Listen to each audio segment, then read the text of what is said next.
1절에서 15절까지 20페이지, 21페이지 제가 읽도록 하겠습니다.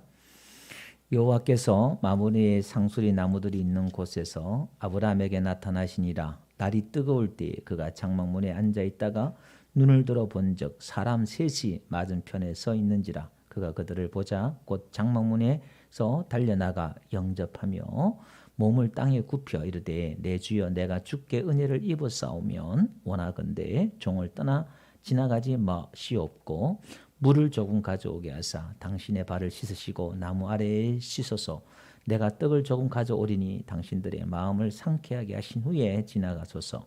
당신들이 종에게 오셨음이니이다.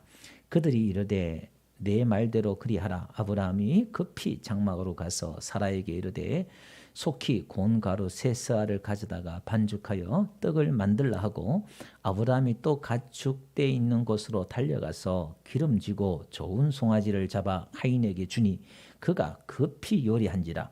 아브라함이 엉긴 젖과 우유와 하인이 요리한 송아지를 가져다가 그들 앞에 차려놓고 나무 아래에 모셔 썸에 그들이 먹으니라. 그들이 아브라함에게 이르되 내 아내 사라가 어디 있느냐. 대답하되 장락에 있나이다. 그가 이르되 내년 이맘때 내가 반드시 내게로 돌아오리니 내 아내 사라에게 아들이 있으리라 하시니 사라가 그 뒤 장막문에서 들었더라. 아브라함과 사라는 나이가 많아 늙었고 사라에게는 여성의 생리가 끊어졌는지라.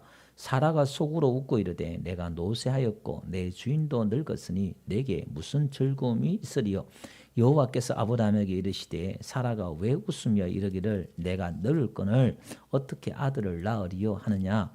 여호와께서 능하지 못한 일이 있겠느냐. 기한이 이를 때에 내가 내게로 돌아오리니 사라에게 아들이 있으리라. 다같이 사라가 두려워서 부인하여 이르되 내가 웃지 아니하였나이다. 이르시되 아니라 내가 웃었느니라. 아멘.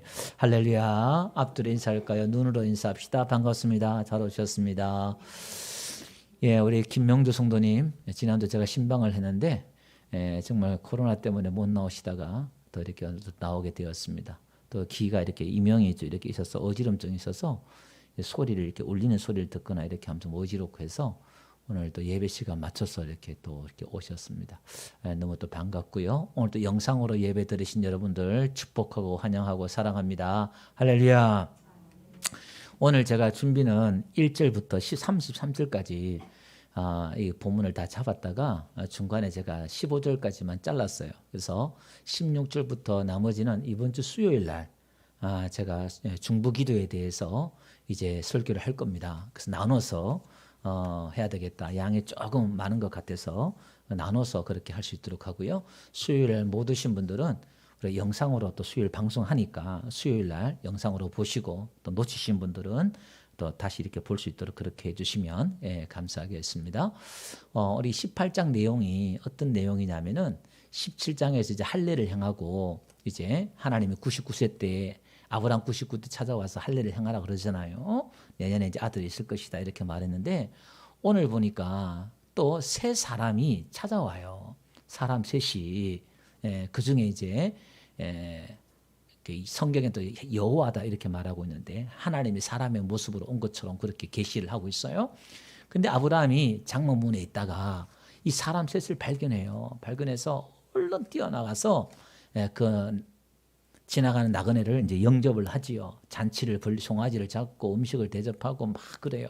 그러니까 그 중에 이제 한 분이 사라가 어디 있느냐. 장막에 있습니다. 그러니까 내년 이맘때에 아들을 낳을 것이다. 그러니까 사라가 속으로 웃잖아요. 지난주에 아브라함처럼 내가 이 나이가 지금 90이 됐는데 뭐 내가 무슨 아들을 낳는 그런 걸 내가 하느냐. 그렇게 그러지요. 그러니까 속으로 이야기한 걸 또 장막 뒤에서 그 속으로 이야기한 걸 이분이 알고 그 이야기를 하는 거예요. 사라가 왜 웃느냐. 여호와께서 능치 못할 일이 있겠느냐. 그렇게 말을 하는 거예요. 내가 내년 이맘때 오는데 네가 아들을 낳는다. 그렇게 말을 하는 거예요. 자, 오늘 그 이야기예요. 자, 그러면서 뒤에 나오는 이야기가 이제 세 사람 중에 두 사람이 소돔과 고모라 땅을 가요. 가면서 이제 내가 아브라함에게 내가 하려는 일을 내가 이제 속이겠는 말 안 하겠느냐 하면서 소돔과 고모라 땅의 심판에 대해서 계시를 해줘요. 그리고 이제 아브라함이 우리가 잘 아는 대로 50명 있으면 소돔과 고모라 땅을 멸하지 않겠습니까? 45명, 30명, 20명, 10명 막 중보기도한 내용이 나와요. 자, 그러면 오늘 이 18장 이야기가 요 이야기인데, 그러면 이 18장 이야기가 무슨 이야기냐? 앞에 전반부는 지나가는 나그네 세 사람이 와요. 그 나그네를 대접하는 이야기가 나오고, 그 다음에 후반부는 다음 주 수요일에 할 그 이야기는 중보 기도에 대해서 이야기를 하고 있어요. 그러면 오늘 이 18장 이야기는 하나님께서 성경 전체를 통해서 구원받은 하나님의 백성들, 하나님의 자녀들, 하나님의 언약 안에 들어온 사람들, 무지개 언약, 햇불 언약, 지난주는 할례 언약, 그 언약을 할례 언약은 우리 몸에 지닌단 말이에요. 예수님의 언약을 우리 몸에 지는 것처럼 우리가 성찬식이 할례예요. 예수님의 새 언약을 우리가 그 성찬식에 참여한다는 것은 우리가 그걸 먹잖아요. 피와 살을 예수님의 우리 몸에 지니는 거예요. 바울은 내 몸에 예수님의 흔적을 가지고 있다 이렇게 말했던 것처럼 할례는 하나님의 약속 언약을 내 몸에 간직하는 거예요. 그러니까 또 로마서 보니까 할례는 우리 마음에 하라 그랬잖아요. 바울은. 그러니까 하나님의 그 약속 언약은 어디 있어요? 우리 마음에 간직하는 거예요. 우리 마음에 있는 거예요. 할렐루야. 그러면 하나님의 언약, 하나님의 약속을 내 마음에 받아들인 사람은 하나님 언약 안에 있는 백성이에요. 당신은 언약 안에 있는 백성, 그죠? 예, 우리는 하나님의 언약 안에 있는 백성. 이게 이제 우리는 지금 잘 이해가 안 돼요. 언약이란 개념이 우리에게는 생소하고 먼 이야기고 그래서 어떻게 됐단 말이냐 이렇게 생각하지만 이스라엘들은 자기들은 하나님과 언약을 맺은 백성들이잖아요. 여기에 대한 이해와 자부심과 자긍심은 하늘을 찔러요. 자기들은 언약의 백성이다. 하나님의 백성이다. 이게 잘못된 우월감으로 나가서 그래서 그렇지 그 하나 자존심 가지고 나온 게 이스라엘 백성들이에요. 4,000년 동안. 예. 아브라함 때부터 해서 지금까지. 그러니까 대단한 거죠. 근데 우리는 이방인 저와 여러분들은 오히려 여기에 대해서 그 의미를 몰라요. 우리가 언약의 백성이 되었다. 하나님의 자녀가 되었다. 우리가 구원받은 백성이 되었다. 그 가치를 몰라요. 그 의미를 이해를 못한다 이 말이에요. 그 당장 우리 손에 빵이 없으니까 그걸 징징대고 하나님 앞에 사탕 달라고 그러고 빵 달라고 그러고 그렇게 하는데 어쨌든 간에 오늘 이 본문 이야기 이런 겁니다. 그러면 구원받은 사람들의 삶이 어떤 삶을 살아야 되는가에 대해서 이야기를 해주고 있어요. 제가 제목은 참 기독교를 회복하자 제목을 그렇게 잡았다가 신자의 인생 이렇게 제가 제목을 고쳤어요. 그럼 오늘 참 기독교를 회복하자.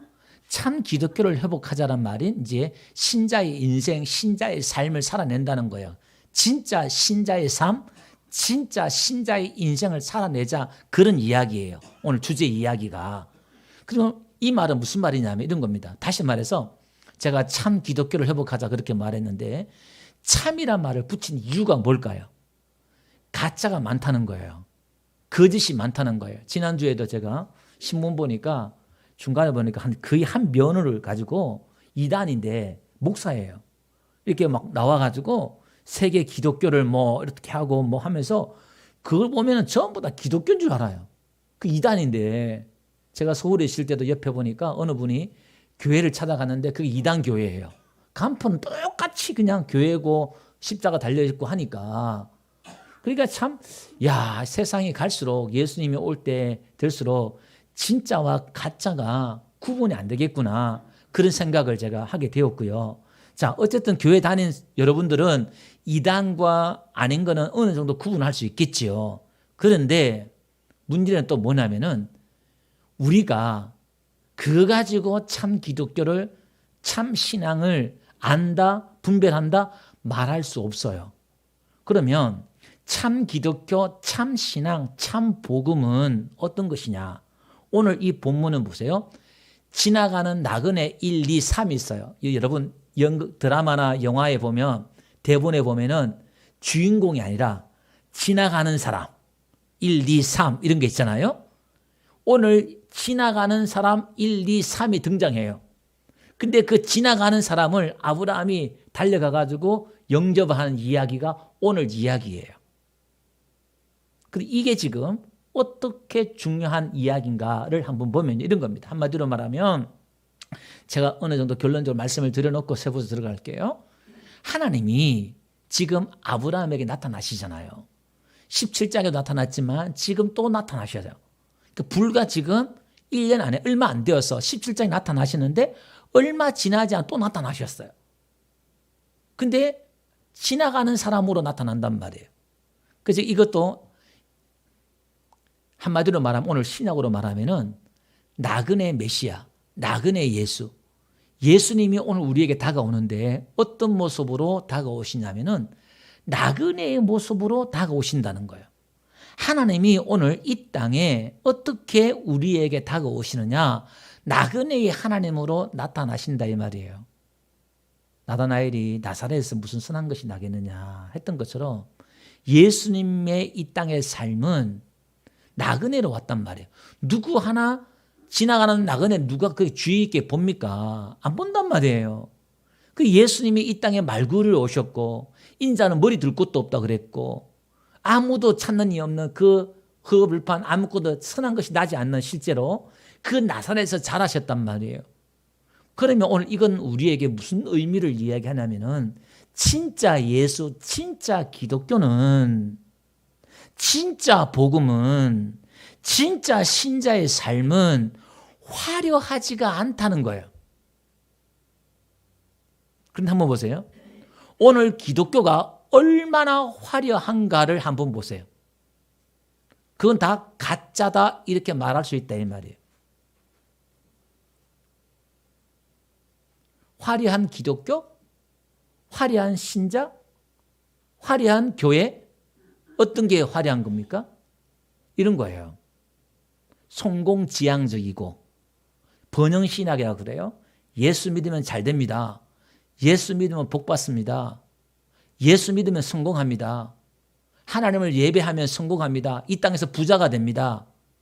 이렇게 우리 한국 교회가 장사를 했어요. 좀 심한 말을 표현인지 모르겠지만 그러니까 사람들이 벌떼같이 몰려들었어요. 그럼 이게 다 틀린 이야기냐? 틀린 이야기는 아니에요. 왜 그럴까요? 또 하나님 복을 주시니까. 여러분 아브라함이 거지처럼 살았느냐? 그렇지 않아요. 아브라함도 부자였잖아요. 근데 성경은 구약 시대의 삶을 자녀와 물질을 통해서 하나님 복을 주시는데 번성하는 복을 주시잖아요. 하나님이 이야기하고 싶은 것은 저와 여러분들이 하나님의 복을 깨닫지 못하니까 그 물질의 복을 받아서 깨닫는 게 뭐냐면은 그 물질을 보는 게 아니라 그 물질을 주신 아버지 하나님을 발견한단 말이에요. 거기서 통해서. 그 여러분들이 복을 받으려면은 뭐 쪼단하게 그냥 복을 받지 말고 좀 이 대박을 받든지 이렇게 한번 여러분들의 힘과 능력으로 받는 게 아니라 왕창 좀 한번 받아봐야 돼요. 야, 이거 정말 하나님 복을 주셨구나. 이걸 한번 탁 이렇게 경험하게 되면은 물질을 붙잡는 게 아니라 하나님을 붙잡게 될 줄로 믿습니다. 거기서 물질을 붙잡는 사람도 있어요, 있기는. 예. 그러니까 복을 받아놓고도 구원받지 못한 사람이 있을 수도 있다 이 말이에요. 하나님을 놓쳐버린 사람 있을 수 있다 이 말이에요. 자, 그럼 이런 겁니다. 우리 기독교가 화려하지 않다 이 말은 종교는요 화려해요. 뭘 자꾸 형상을 만들고 막 열심과 열정이 있다 이 말이에요. 갈멜산에서 바알과 아세라의 제사장들은 자기 몸을 자해할 정도로 열심히 있었어요. 그 종교의 특징은 뭐냐? 이 열심과 열광하는 게 있다 이 말이에요. 로마서에도 바울이 유대인들에게 너희가 열심히 있으나 지식을 쫓지 않았다 이렇게 말했단 말이에요. 그러니까 이 말은 열광한단 말이에요. 은사주의. 은사가 얼마나 중요한 겁니까? 그죠? 근데 은사주의, 기적 이런 것도 우리 기독교에 없는 건 아니잖아요. 근데 이걸 가지고 설교하고 장사를 하면 제가 좀 우리 식구니까 제가 막말을 좀 한다 생각 이해를 해 주셔요. 그러면 사람들이 어떻게 되냐면은 열광을 해요. 흥분을 한단 말입니다. 병 고치고 기적이 일어나고 사람들이 막 복이 터지고 막 그러면 사람들이 인산인해를 이룬단 말이에요. 그러면 교회가 부흥이 되겠지요? 그럼 그걸 가지고 뭐라냐? 가짜라는 거예요. 가짜 복음이라는 거예요. 가짜 기독교라는 거예요. 그러면 오늘 현실을 한번 봅시다. 오늘 한국 교회가 얼마나 부와 권력을 가졌습니까? 이걸 우리가 전면적으로 부정하고 반대한다 이렇게 보면 또 그렇겠지요. 이 시골의 조그마한 교회에서 제가 열등감을 가지고 설교하는 건 아니에요. 예. 근데 하나님께서는 본질을 회복하고 참 기독교를 회복할 때는 언제 회복했느냐? 초대교회나 이스라엘 백성들의 70년 바벨론 포로라든지 교회가 핍박받고 어려움받고 고난받을 때에 이런 가짜 기독교는 다 사라졌단 말이에요. 안 보여요. 왜? 예수 믿으면 교회에 나오면 핍박받고 고난받으니까. 부자 되는 게 아니라 그럼 누구만 남아요? 진짜만 남는단 말이에요. 진짜 기독교, 진짜 신앙, 진짜 복음만 남는 거예요. 그래서 기독교 역사를 보면 항상 기독교가 배가 불러서 이렇게 막 타락을 하면은 또 나중에 고난이 와요. 어려움이 와요. 그러면 쭉정이는 다 떨어나가요. 그러면 소수의 사람만 남아요. 지금 북한도 마찬가지겠지요. 뭐 지하교회가 20만이 넘는다 그러는데 제2의 예루살렘이라고 얼마나 평양에 북한이 지금 기독교가 부흥했습니까? 이게요. 근데 그도 잘못된 부흥이 오니까 이 땅에 한반도에 어려움이 왔단 말이에요.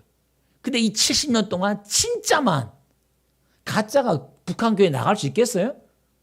예수 믿으면 순간 잡혀 죽는데 이게 진짜만 남는단 말이에요. 하나님은 이런 것들을 통해서 진짜와 가짜를 골라내고 진짜 복음을 하나님은 유지하게 하셨어요. 지금 이 코로나 때문에 교회가 모일 수 없고 많은 어려움들이 있잖아요. 그죠? 이건 또 하나의 우리의 위기이지만 교회의 위기이지만 또 하나의 기회일 수가 있다는 거예요.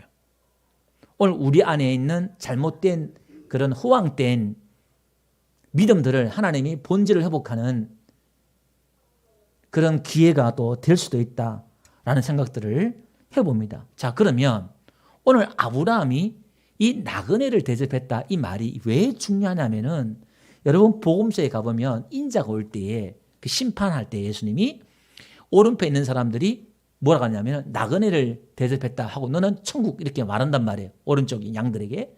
그러니까 오른쪽의 양들이 그 편에 있는 성도지요. 아, 우리가 언제 나그네를 대접했습니까? 그러니까 너희가 지극히 작은 자에 한 것이 나에게 한 것이다. 이렇게 말을 한단 말이에요. 그러니까 이 사람들은 나그네를 대접한 것도 몰라요. 왜냐하면 나그네를 대접한다는 것은 나에게 보상이 온다 안 온다? 안 온다는 거예요. 그저 그냥 대접하는 거예요. 그러면 나그네를 대접한다는 것이 성경은 무엇과 연결시키냐면 구원과 연결시켜요. 다시 말해서 구원받은 백성들의 삶이 나그네를 대접한다? 이렇게 나와요. 다시 한번 정리하고 넘어갈게요. 하나님이 지금 오늘 이 본문에 들어간 가 볼게요. 눈을 들어본 적 2절에 안 가볼게요. 몇 사람이 와요? 세 사람이 오죠. 사람 셋이 등장해요. 근데 1절에 보니까 마물의 상수리 나무에 나와요. 이게 강한 큰 나무예요. 이게. 근데 항상 하나님은 상수리 나무 나타나요. 아브라함이. 그죠? 우리식으로 말하면 교회에 나타나신다 이 말이에요. 그러니까 아브라함이 이제 눈을 들어보니까 사람 셋이 있어요. 그러니까 지금 아브라함이 급히 장막에다가 달려나가요. 달려나가서 영접하고 몸을 땅에 굽히면서 자 3절 한번 볼게요. 이르되 내 주여 내가 주께 은혜를 입었사오면 원하건대 종을 떠나 지나가지 마옵시고. 거기 한번 보세요. 거기 보니까 내 주여 이렇게 나오는데 지금 아브라함이 여호와 하나님을 안 건 아니에요. 이 주란 말이 아도나의 말이 하나님이란 말도 쓰지만 그냥 높임말 주인이나 상대를 높임말 할 때도 이 단어를 써요. 이게 그러면서 이렇게 나와요. 내가 주께 은혜를 입었사오면 이렇게 나오잖아요.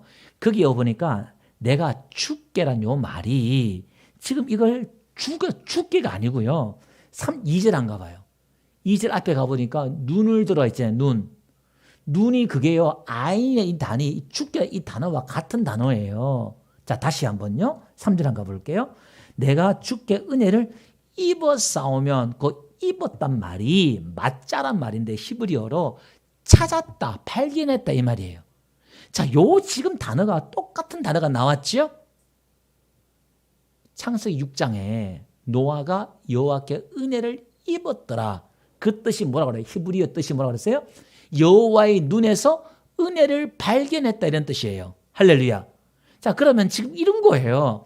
세 사람이 지나가는데 내 주여 내가 주께 은혜를 입었다 이 말은 내가 당신의 눈에서 은혜를 발견했습니다. 이런 뜻이에요. 아, 내가 은혜 받았습니다. 아이고, 그러니까 내가 얼굴이 너무 편하게 좋으시네요. 한마디로 그런 이야기예요. 그런데 내가 주께 요 말은 2인칭 남성 단수예요. 지나간 사람은 몇 사람? 세 사람인데 한 사람에게 말을 하고 있어요. 요게 지금 뒤에 가면 다음 주 수요일에 가보면 세 사람 중에 두 사람은 소돔과 고모라 땅에 가요. 그 요 한 사람은 아브라함 앞에 남아가지고 아브라함이 이 한 사람에게 50명, 45명, 30명, 20명, 10명 중보기도 한단 말이에요. 이 한 사람이 여호와 하나님이다 이렇게 나오거든요. 지금요. 구약에 지금 우리가 앞에 15장에도 살펴봤던 것처럼 멜기세덱 왕이 살펴봤던 것처럼 지금 하나님이 현현하신 모습을 우리에게 보여주고 있어요. 자, 어쨌든 간에 이 세 사람 중에 아브라함이 부지 중에 뭔가 은혜를 발견한 거예요. 그래서 얼른 뛰어나가서 이 사람을 지금 영접을 한단 말이에요. 여러분, 이스라엘이나 이란이나 이런 중동에서는 손님 대접하는 게요. 선교사들 이야기 들어보면 우리가 지금 이해할 수 없을 정도로 성경의 그런 사상 때문에 손님들을 엄청나게 대접을 하는데 왕처럼 대접해요. 손님들을 그냥 대접하는 게 아니라. 자, 어쨌든 간에 이 아브라함이 이 나그네를 대접하는데요. 히브리서 13장 2절 한 가볼게요. 거기 보면 아브라함이 이렇게 얘기하고 있어요. 손님 대접하기를 잊지 말라. 또 이로써 부지 중에 천사를 대접하는 이들이 있느냐. 누구 이야기예요? 아브라함 이야기예요. 그러니까 아브라함이 지금 알고 대접했다, 모르고 대접했다. 모르고 대접했다는 거예요. 지나가는 사람인데 그냥 대접한 거예요. 그러면 이 아브라함의 이 삶이 지금 할례를 지금 했잖아요. 구원받은 하나님의 언약의 백성의 삶이 이런 삶으로 나타나야 돼. 성경은 지금 이 이야기를 하고 싶은 거예요. 이 나그네라는 요 하나를 통해서 성경은 계속 구약을 통해서 말씀하고 있지만 오늘 이 본문에서는 이걸 통해서 우리에게 가르쳐 주고 싶어 한다 이 말이에요. 그럼 이 나그네는 누구라 그랬어요? 하나님이라는 거예요. 그러면 하나님은 왕으로 멋있게 화려하게 온 게 아니라 복음서에 말씀했던 것처럼 너무나 작게 초라하게 예수님이 그렇게 오셨던 것처럼 그렇게 온다는 거예요. 자, 그러면 오늘 하나님은 우리에게 막 기적으로 능력으로 크게 막 이렇게 번쩍번쩍 막 이렇게 나타나는 게 아니라 있는 듯 없는 듯 지나가는 듯 작은 모습으로 우리 안에 우리 교회에 우리의 인생 내 삶 가운데 찾아와 계시면서 존재하고 계신다는 거예요. 우리가 하나님을 예수님을 쉽게 놓칠 수가 있어요.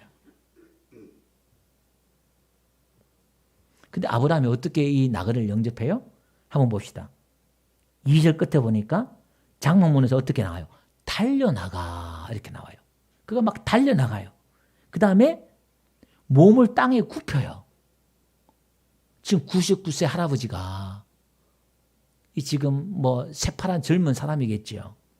그 다음에 또 4절 보니까 물을 조금 가져오고 해서 당신들의 발을 씻으시고 또 그 다음 6절 한번 볼게요. 아브라함이 장막으로 급히 장막으로 가서 그 다음에 7절 아브라함이 또 가축되어 있는 곳을 어떻게 해요? 달려가서 지금 99세 할아버지가 지금 막 대접하려고 왔다 갔다 하면서 막 분주하게 지금 뭐 잔치 벌린 것처럼 이리저리 막 왔다 갔다 하는 거예요. 지금 이게. 여러분, 집사란 말이 디아코노스란 말이거든요. 이 디아코노스라 집사란 말이 디아라는 것이 왔다 갔다 이런 뜻이에요. 나의 디아코노스가 디아콘, 오스 요 세 단어가 합해서 이제 디아코노스라는 이 말 되는데 이 집사란 뜻이 뭐냐면은 1세기 때 예수님 당시 때 이 단어가요. 무슨 의미냐면은 부엌에서 식당에서 여러분 옛날에 다 주방은 흙이잖아요. 고대에는 거기서 막 잔치집에서요 막 그냥 먼지 날리면서 왔다 갔다 하면서 막 그냥 음식을 준비하고 막 그런 거예요.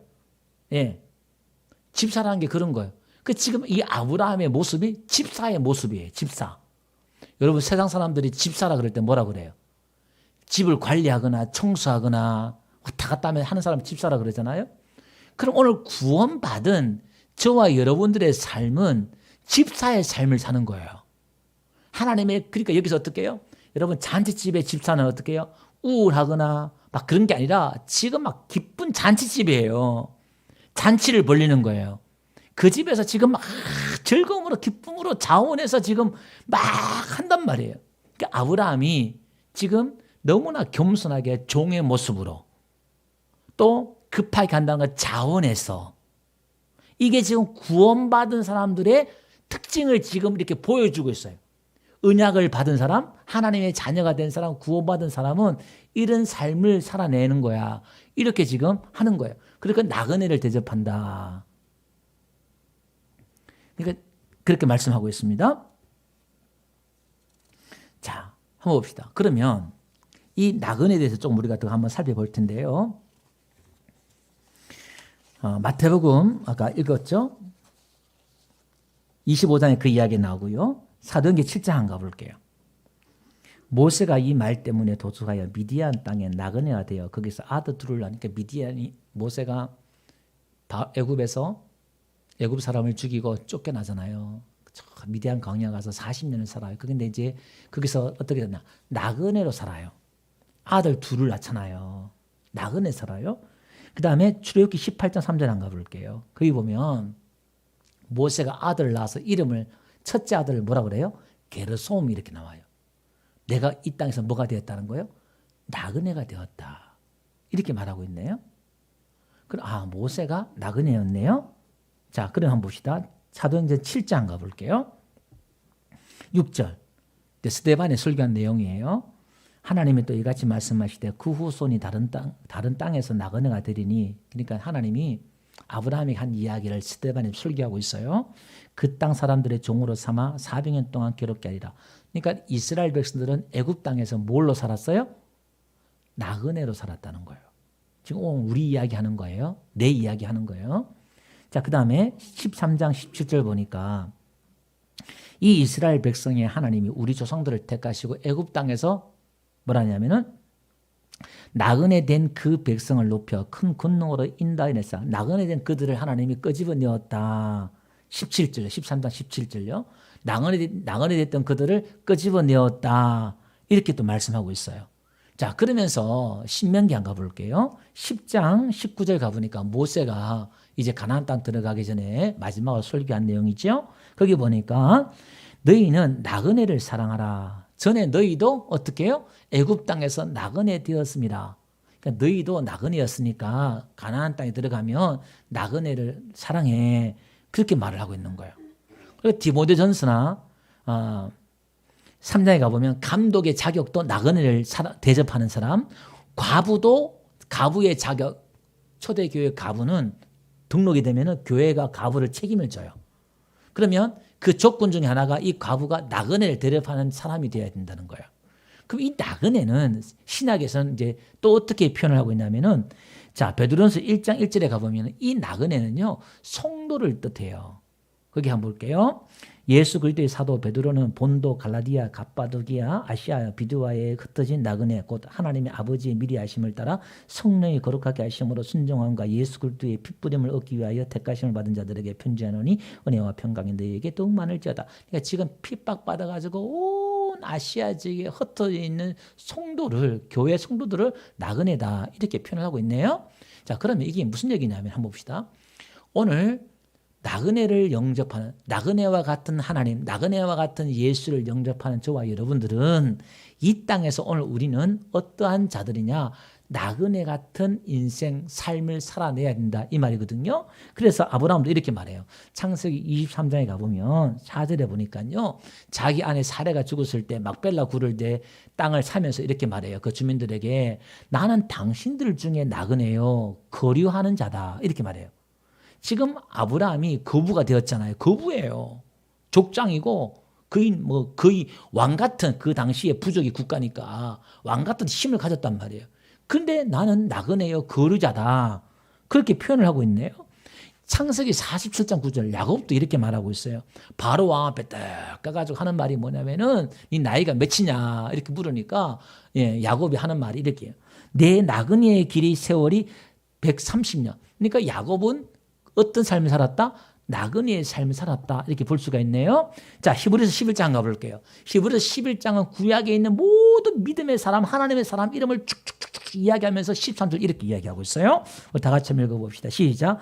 이 사람들은 다 믿음을 따라 죽었으며 약속을 받지 못하였을 때 그것들을 멀리서 보고 환영하며 또 땅에서는 외국인과 나그네임을 그죠?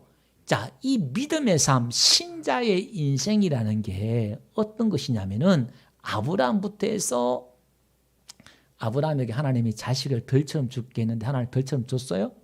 아브라함은 그걸 못 보고 죽었잖아요. 그럼 이런 겁니다. 이들은 약속을 받지 못했다는 거예요. 하나님은 약속을 해 주셨는데 눈에 보이는 현실은 없었다 이 말이에요. 그리고 믿음으로 나그네의 삶을 살아낸 거예요.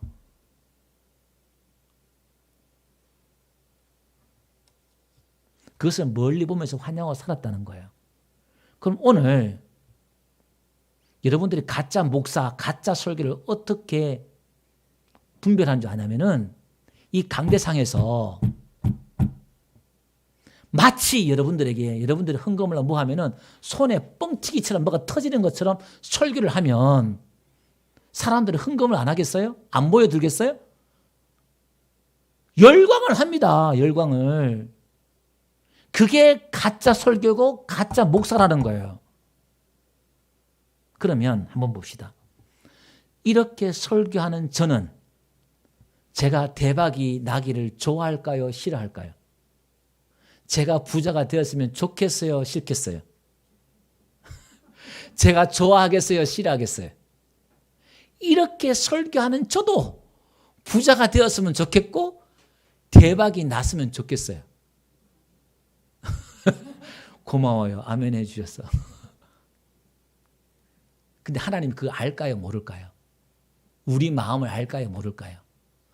제가 지금 원색 복음을 이야기했지만 여러분들 기죽을 필요 없어요.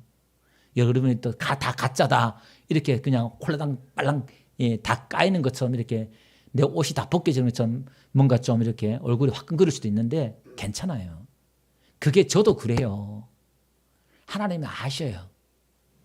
그럼 제가 이렇게 설교했으면 여러분들에게 하나님이 복을 안 주고 나그네처럼 거지처럼 지나가는 행인처럼 이 땅에서 그렇게 살게 하느냐? 그렇지 않아요. 하나님 복을 주셔요.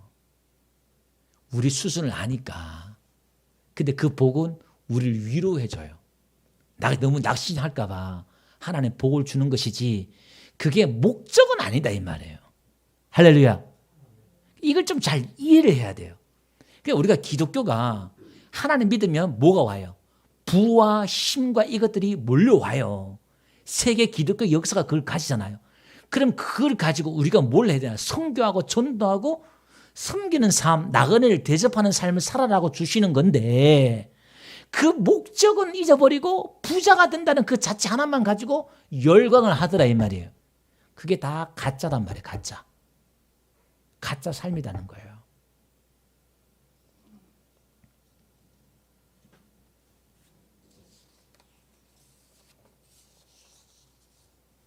여러분 말씀을 결론을 내릴게요.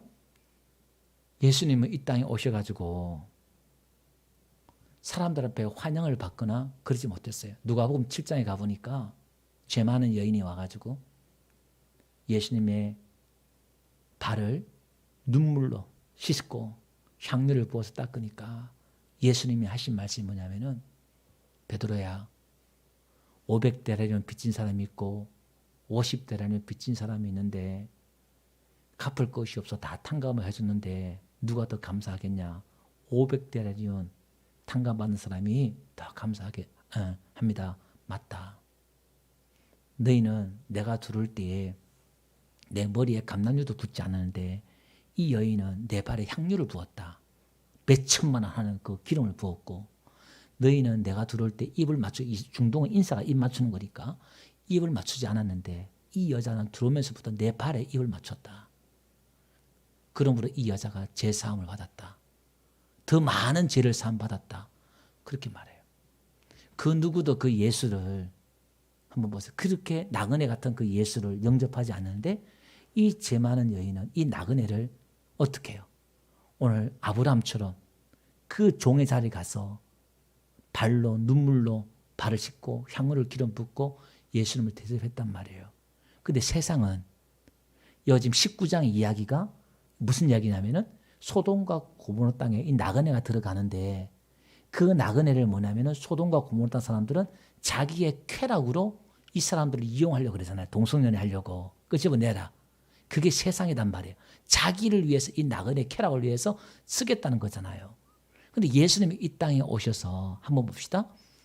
이 땅에 오셔서 뭐 했느냐. 나그네 삶을 산다 이 말은 너무나 보잘것도 없고 가치 없는 삶처럼 보인다는 거예요.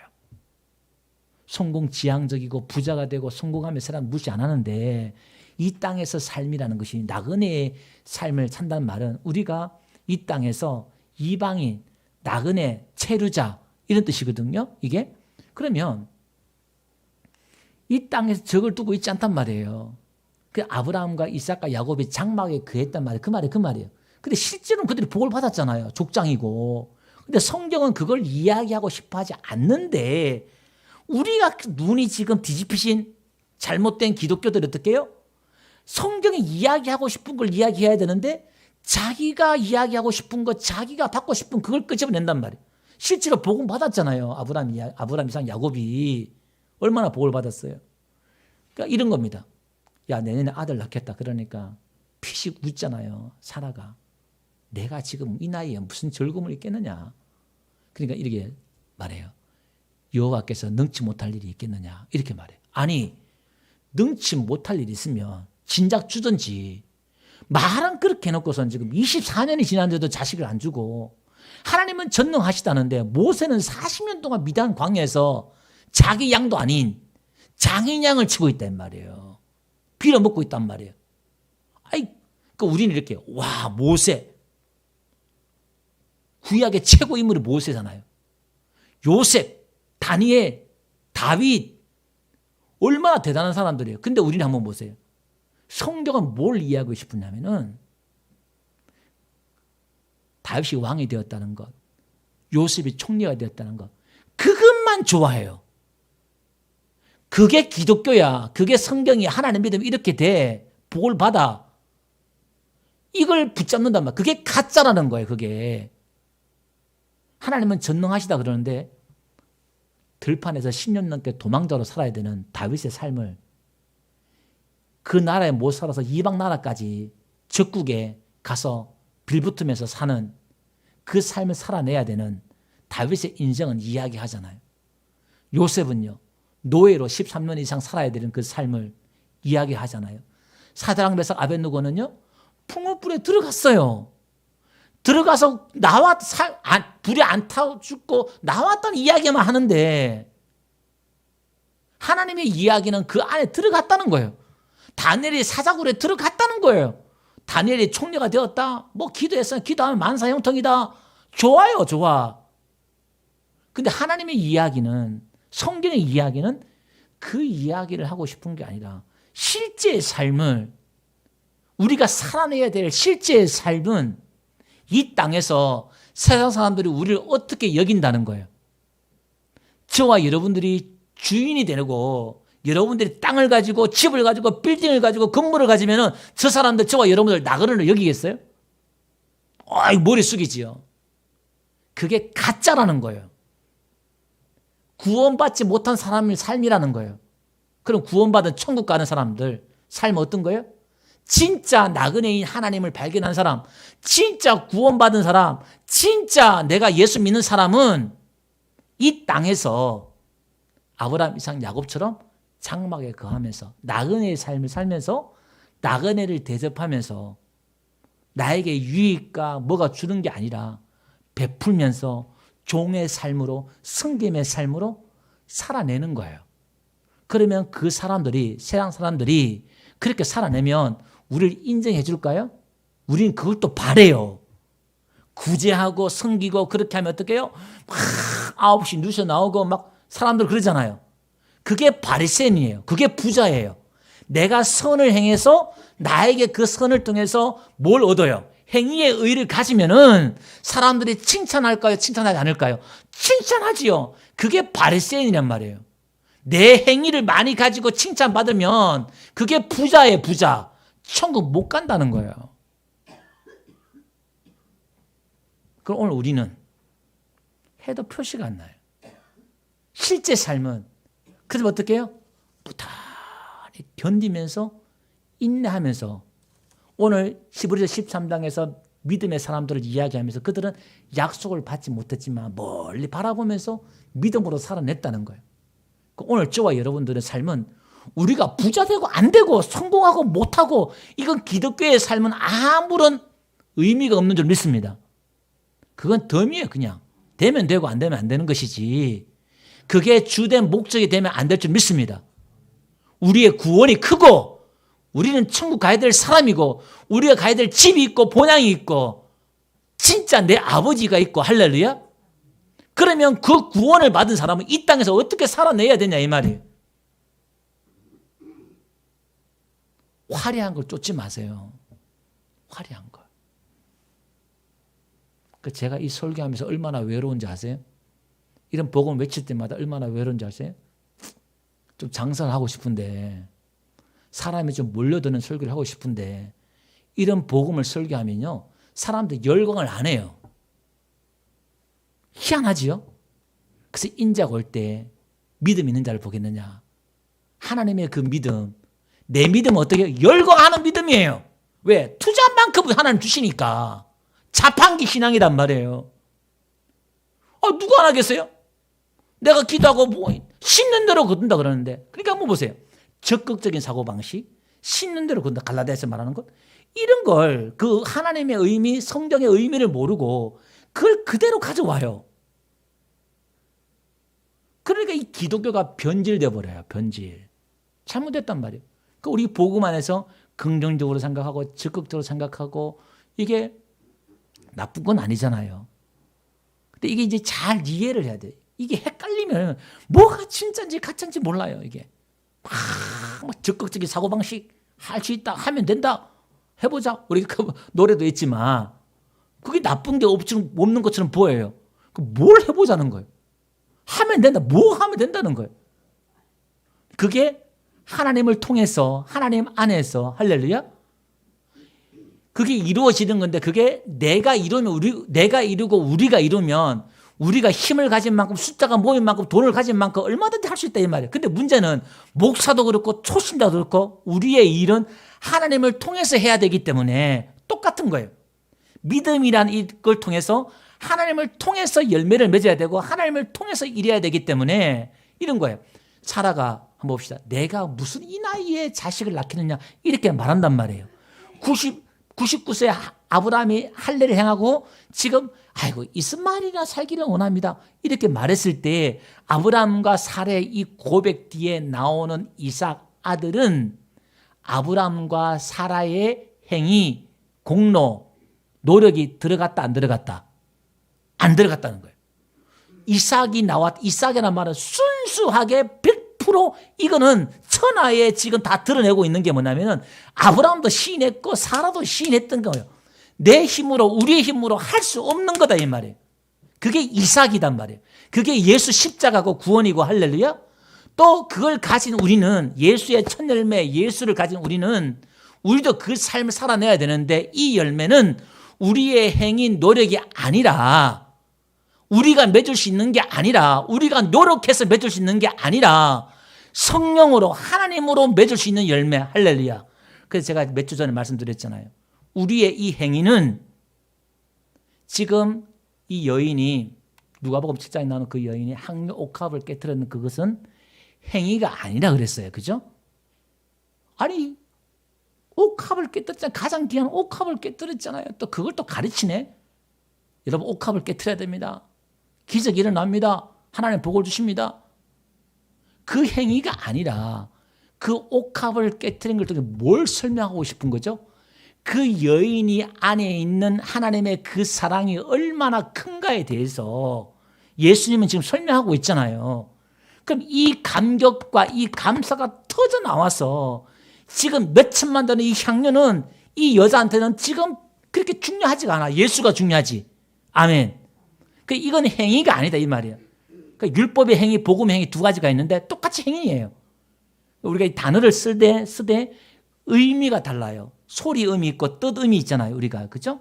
달라요, 달라 이게. 그러니까 오늘 우리는 내 안에 이 감격, 구원의 감격, 지난주와 연결하면 내 안에 이 감격과 구원의 감격, 신자의 삶을 감격과 감사로 삶을 살아내는 건데, 그래서 이걸 알아내야 된다는 거예요. 힘써 여호와를 알자. 그렇게 말했던 것처럼 베드로가 또 예수를 알기에 게으르지 말고 예수를 알자. 이 말이 다 똑같은 이야기예요. 아니, 다 예수 모르는 사람이 어디서 다 아는데. 이게 이런 의미예요. 하나님의 그 언약의 백성이 뭔가, 구원받은 게 뭔가, 신자라는 게 뭔가, 기독교가 뭔가, 우리가 어떤 삶을 살아내야 되는가, 이게 설명하고 있다 이 말이에요. 그래서 우리가 보라 새거이 되었다, 제가 새가족 교육할 때에 목사님들도 그렇고 우리 교인들도 그렇고 한 99%가요. 그게 얼마나 큰 말씀인지 몰라요. 다 아는 이야기라 그래요. 목사님들도 우리 교회 와서 지금 세미나를 했잖아요.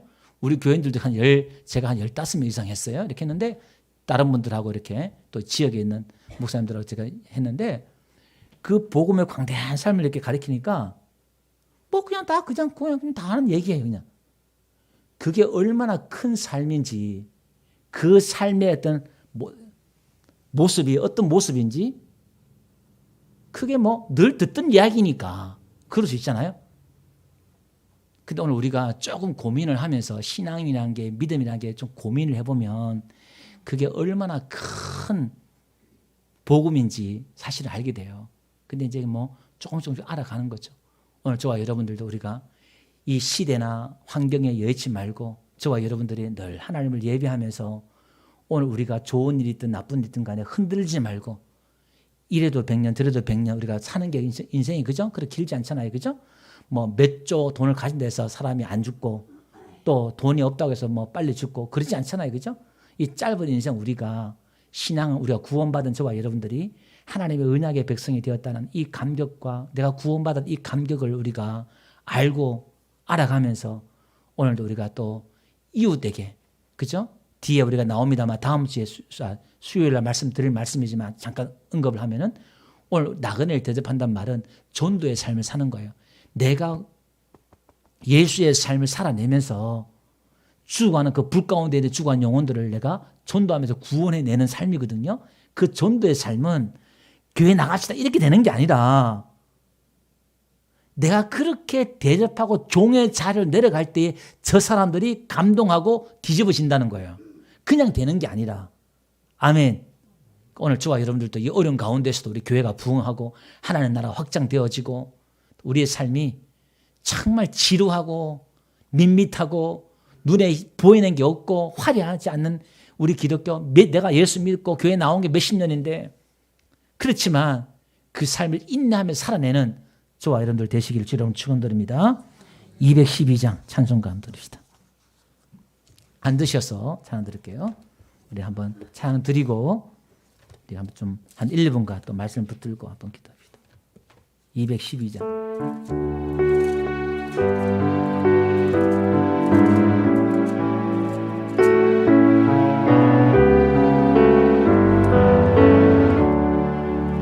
겸손히 주를 섬길 때 괴로운 일이 많으나 구주 영을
말씀을 생각하시면서 정말 시대를 바라보면 너무나 안타깝고 또 정말 이 오늘 말씀들이 얼마나 중요한가를